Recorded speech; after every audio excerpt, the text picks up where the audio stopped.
Makna surat Al-Fatihah ayat keempat.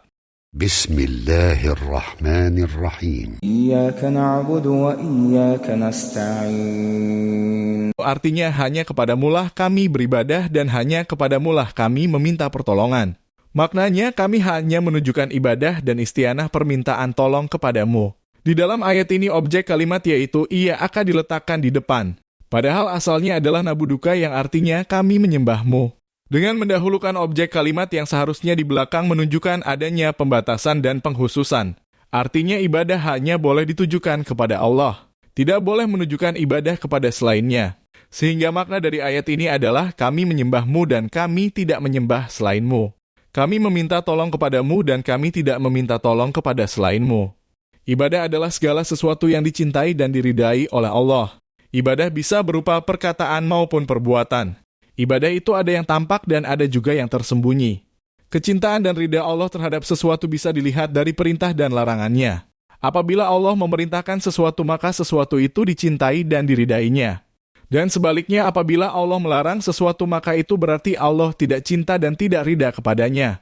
Dengan demikian ibadah itu luas cakupannya.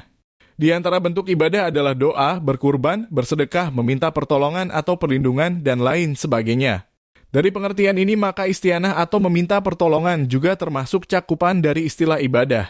Lalu apakah alasan atau hikmah di balik penyebutan kata isti'anah sesudah disebutkannya kata ibadah di dalam ayat ini? Syekh Abdurrahman bin Nasir As-Sa'di rahimahullah berkata didahulukannya ibadah sebelum isti'anah ini termasuk metode penyebutan sesuatu yang lebih umum sebelum sesuatu yang lebih khusus.